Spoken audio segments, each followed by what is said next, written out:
என் பெயர் ராமச்சந்திரன். இந்தியாவில் இஸ்லாம் வாளால் பெறப்பட்ட மதம் என்று நான் குற்றம் சாட்டுகிறேன். காரணம், முகலாயர்கள் இந்தியாவின் மீது படையெடுத்து இந்திய கோயில்களை கொள்ளையடித்துதான், செல்வங்களை கொள்ளையடித்து ஆயுத பலத்தாலும் படை பலத்தாலும் இஸ்லாமத்தை பரப்பினார்கள். காரணம். ரொம்ப அற்புதமான கேள்வி. அதாவது இஸ்லாம் இந்தியாவில் வாளால் தான் பரப்பப்பட்டது என்று அவர் படித்திருக்கிறார். அப்படி நிறைய நூல்கள் எழுதியிருக்கிறாங்க. அதுக்கு சான்றாக கஜினி முகமதுல இருந்து நிறைய மன்னர்கள் நம்ம நாட்டில் படையெடுத்து வந்தாங்க இல்லையா, அந்த படையெடுத்து வந்ததை எல்லாம் காரணமா காட்டி இஸ்லாம் வாளால தான் பரப்பப்பட்டுச்சு, வாளால தான் மிரட்டி பரப்பப்பட்டுச்சு அப்படின்னு கேட்கிறாங்க. இது கேட்க வேண்டிய கேள்வி. முதல்ல விளங்கிக்கிறனுங்க, ஒரு பொதுவான ஒரு தத்துவம், எந்த ஒரு கொள்கையையும் வாழ்முனையில பரப்ப முடியாது. இது நீங்க முதல்ல விளங்கிக்கணும். ஒரு கருத்தை அறிவுரையா சொன்னால் நம்ம புத்த புள்ள இருக்கிறான், அவனுக்கு போய் மென்மையா சொன்னதான் கேட்பான். கொஞ்சம் அடிச்சு சொன்னோன்னு வைங்க, நமக்கு முன்னாடி இருந்துகிட்டு போய் அங்க போய் வேற மாதிரி செய்வான். இன்னும் டப்பீடி குடிக்கிறேன்னு அடிச்சேன்னு வைங்களேன், உங்க முன்னாடி மட்டும் தான் குடிக்க மாட்டான், வெளியே போய் 2 கட்டு ஊதுவான். இதுதான் நடக்க போகுது.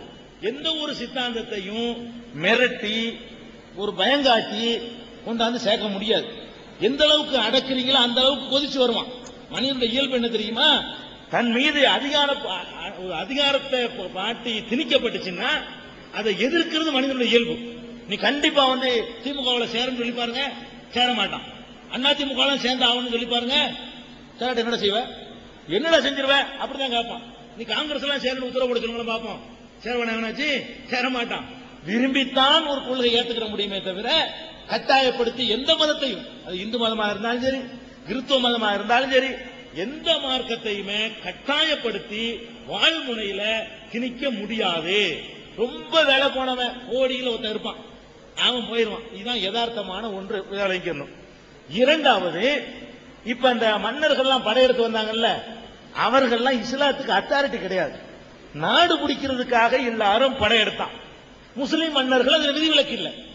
முஸ்லிம் மன்னர்கள் அவன் நாட்டை விஸ்தீர்ணப்படுத்திக்கிறதுக்காக வேண்டி பத்தலைங்கிறதுக்காக வருவான். அவன் இஸ்லாத்தை பரப்ப வந்தானா? இஸ்லாத்தை பரப்ப வந்தா அந்த புறத்துல 400-500 கும்பலை வச்சுட்டு இருப்பானா? இருந்தாலும் எத்தனை பேரு?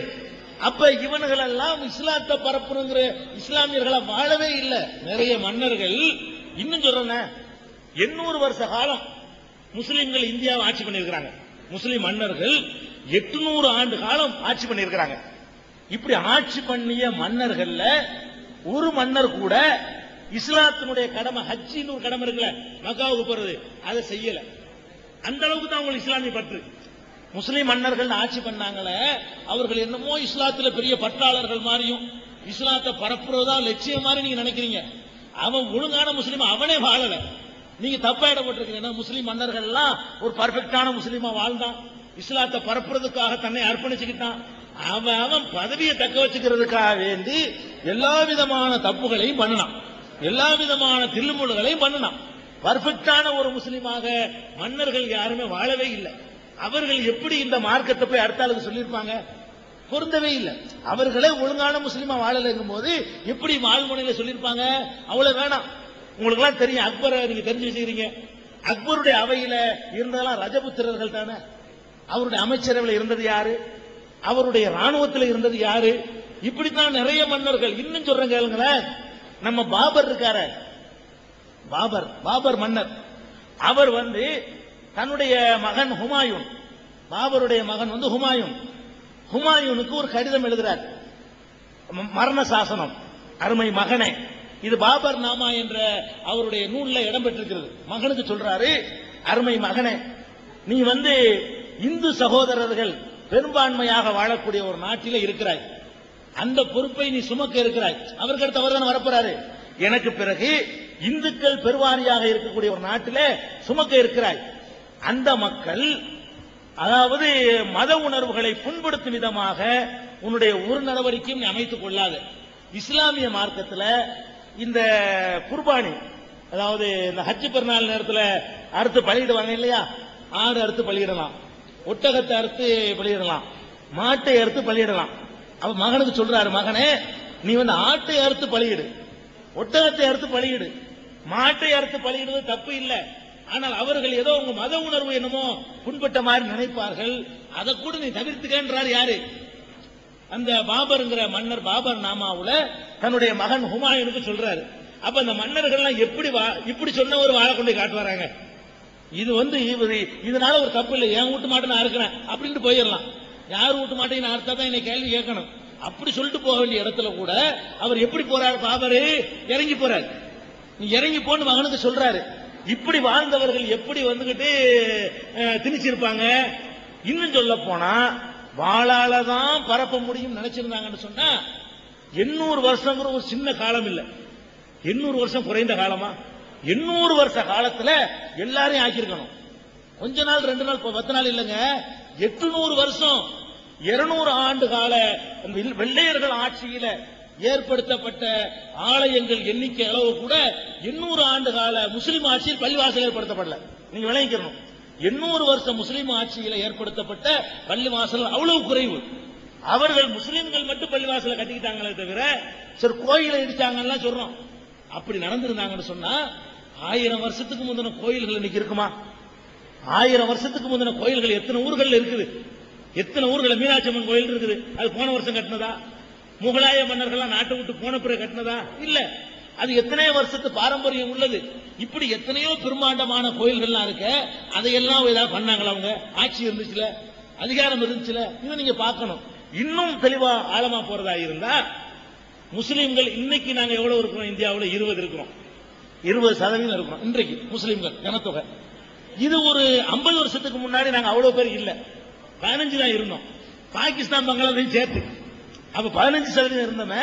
இந்த இந்தியா மட்டும் இல்ல, பாகிஸ்தான் பங்களாதேஷை சேர்த்து இந்தியாவில் முஸ்லீம்கள் எவ்வளவு இருந்தோம்னு கேட்டா 15 தான் இருந்தோம். அதுக்கு முன்னாடி போனீங்கன்னா 3% இருந்திருப்போம், இல்லாட்டி 2% இருந்திருப்போம். 2% உள்ள ஒரு சமுதாயத்தில் உள்ளவன் இந்த 98% மக்களுக்கு மத்தியில் அருவாளை காட்டி தாயின் மிரட்டலுமா?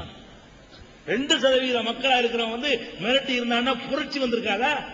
அன்னைக்கு அவனை காலி பண்ணிருக்க மாட்டாங்களா? அவன் 800 வருஷம் ஆட்சி பண்ணதே ஆதாரமா இருக்குது. அப்படி வேலை அவன் செய்யலங்கிறது. அந்த மாதிரி ஒரு வேலையை செஞ்சு இருந்தான்னு சொன்னா இந்துக்கள் எல்லாம் கொதிச்சு போயிருப்போம். கொதிச்சு போய் என்னடா அது என்ன திணிக்கிற, நாட்டில் ஆட்சியை முடிச்சுக்கிட்டு மதத்தையும் திணிக்க பாக்குறியா அப்படின்னு அன்னைக்கு கிளம்பி இருந்தாங்கன்னு வைங்க. அன்னைக்கு வந்து துப்பாக்கி எல்லாம் கிடையாது முகலாயர்கள் வரும்போது, அன்னைக்கு வந்து பீரங்கி எல்லாம் கிடையாது, அருவாகத்தி தான். இந்த சண்டையில வந்து நம்பர் தான் தீர்மானிக்கும். இன்றைக்கு உள்ள காலத்திலேயாவது 10 பேர் 1 கோடி பேர் அடக்கலாம். 10 பேர் கையில பாட்டி சமம் வச்சுக்கிட்டு இருந்தான்னு சொன்னா உங்க அம்புட்டு பேரை நான் ஒருத்தர் துப்பாக்கி எடுத்துட்டு வைங்க, உங்க அம்புட்டு பேரை பெட்டிப்பாம ஆக்கிடுவேன். ஏன்? ஒரு ரவுண்டு சுடக்கூடிய துப்பாக்கி கையில இருக்குது. இது இந்த காலம். அந்த காலத்துல வந்து எண்ணிக்கையில தான் வெற்றி தோல்வி. முகலாய மன்னர்களுடைய படை எவ்வளவு பேர்? 1000 பேர் இருப்பான். நீங்க வந்து எவ்வளவு பேர் இருப்பீங்க? பாரதியார் காலத்தில் 30 கோடி இருந்திருக்கணும். அதுக்கு முன்னாடி 10 கோடி பேர் இருந்திருப்பீங்க. 10 கோடி பேர் சேர்ந்து 1000 பேர் போட்டு மிதிச்சா ஒண்ணுக்கு இருந்தாலும் மூணு கடிச்சிடலாம். பெரிய ஆயுதம் தேவையில்லை, மூத்திரம் மேஞ்சு மூணு கடிக்க முடியுங்க. அவ்வளவு சின்ன தொகையில உட்கார்ந்துகிட்டு அவன் நம்மளை மிரட்டினாண்ட ஏத்துக்கிறது அறிவு மிரட்ட முடியுமா? மிரட்டினா 800 வருஷம் ஆளை விட்டுருப்பாங்களா? அவன் ஆட்சியில வந்து தக்க வச்சுக்கிறதுக்காக வேண்டி இன்னும் சொல்றேன் கேளுங்க, ஆட்சிக்கு வரக்கூடிய எவனா இருந்தாலும் சரி அவன் பதவி மட்டும்தான் அவனுடைய இலக்கா இருக்குமே தவிர அவனுடைய கொள்கைகளை எவனாலும் செயல்படுத்த முடியாது. இப்ப கருணாநிதி பகுத்தறிவு இயக்கத்தில் வந்தவர் வந்து அவரால் கடவுள் என்ன சொல்ல முடியுதா? மாத்திட்டார்ல, சொல்ல முடியும் சான்று கேட்டான் முடியாது. அதாவது மக்கள் எப்படி இருக்கிறாங்க. அப்புறம் பிஜேபி வந்து ஒரு கொள்கையில் உள்ளது. அவர்கள் வெளியில இருக்கும்போது பள்ளியாசல் நிக்க ஊர்வலம் போனாங்க, இப்ப போய் சொல்லுங்க பார்ப்போம், போக மாட்டாங்க. பதவியில இருக்கும் பொழுது அதை தக்க வைத்துக் கொள்வதில் மாத்திரம்தான் ஒவ்வொருத்தருடைய கவனமும் செல்லும். எந்த கட்சி உதாரணத்துக்கு நான் பிஜேபி சொல்லிருக்கிறேன், காங்கிரஸ் அப்படித்தான், அதிமுக அப்படித்தான். பதவியில உட்கார்ந்துட்டாங்கன்னு சொன்னா அதை தக்க வச்சுக்கணும், நம்ம சம்பாதிக்கணும், நம்ம ஆட்சி பரம்பரை நீடிக்கணும். இதுல மட்டும்தான் கவனம் செலுத்துவானே தவிர தேவையில்லாம ரொம்ப இழுத்து உங்களை பூரா எதிரியாக்கி நாளைக்கு ஆட்சி இழந்துட்டு அம்போன்னு போறதுக்கு எவனும் தயாரா இருக்க மாட்டான். இதுதான் யதார்த்தமானது. அப்படி எல்லாம் ஒரு கொள்கையை வளர்க்க முடியாது. இன்னும் சொல்றேன் கேளுங்களேன், இப்ப ராமநாதபுரம் மாவட்டங்கள்ல எத்தனையோ சகோதரர்கள் இஸ்லாத்தை நோக்கி வர்றாங்க. இப்ப என்ன வாழ் நம்ம கையில இருக்குது, பாலை வச்சா மிரட்டுறோம், ஆட்சி இருக்குதா, அதிகாரம் இருக்குதா, இன்னைக்கு வர்றாங்களே. இது யார் மிரட்டினா? விரும்பி வர்றது. நாமெல்லாம் பார்த்தாங்க, நல்ல கொள்கையா இருக்குது, அண்ணன் தம்பியா பழகுறாங்க, சகோதரத்துவமா இருக்கிறாங்க அப்படின்னு சொல்லி வந்ததுதானே தவிர வேற ஒண்ணு இப்படி எல்லாம் வந்தது கிடையாது. முடியாது. அதான் விஷயம்.